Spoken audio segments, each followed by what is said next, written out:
Hi viewers, எங்கள் வீட்டோட basement work நடந்துகிட்ருக்கு. முன்னெல்லாம் எங்கள் ஊர்லலாம் வீடு கட்டும்போது இந்த ஒர்க் நடக்கும்போது குறுக்கே மறுக்கே இந்த பிள்ளையை தாண்டி தாண்டி விளையாண்டுட்ருப்போம். இப்போ எங்களுக்குன்னு ஒரு வீடு ஆகிட்டுருக்கு. நாங்கள் சின்னதாக இருக்கும்போது ஆற்று மணலில் வீடு கட்டினாங்க. அந்த மணல் வந்துட்டு சிமெண்ட்டோட கலக்கும்போது அதோட கலரே சேஞ்ச் ஆகும். அப்போ அதுக்கு தெரியும் நமக்கு நல்லா கலந்துருக்காங்க கலக்கலைங்கிறது. ஆனால் இப்போது சாண்டோட கலரும் சிமெண்ட்டோட கலரும் ஒரே மாதிரி இருக்குது. அது நல்லா கலந்துருக்காங்களான்னு தெரியல, கரெக்டான ரேஷியோ போட்டிருக்காங்களான்னு தெரியல. நீங்கள் கரெக்டாக இன்சிஸ்ட் பண்ணிக்கிட்டே இருங்க, கரெக்டான ரேஷியோவில் சிமெண்ட்டை போடுங்க, மணலையும் சிமெண்ட்டையும் நல்லா கலக்குங்க அப்படின்னு சொல்லிட்டு நம்ம இன்சிஸ்ட் பண்ணிகிட்டே இருக்கணும். அது மாதிரி கருங்கல்லில் தான் நாங்கள் பேஸ்மெண்ட் கட்டிகிட்ருக்கோம்.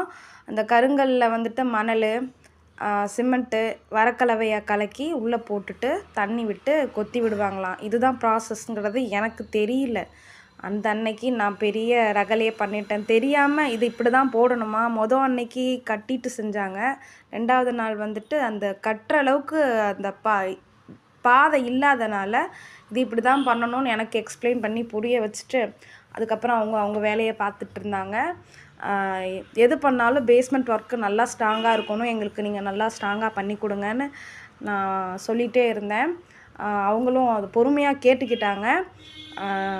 வேலை நடந்துக்கிட்டே இருக்குது, சீக்கிரம் முடிக்கணும்னு நினைக்கிறோம். அதுக்கு டைம் இருக்குது, பார்க்கலாம். வீடு முழுசானோடனே பார்க்கலாம்.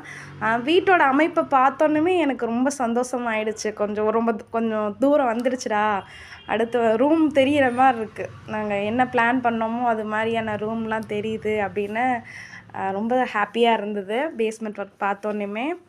ஓகே, பாய்.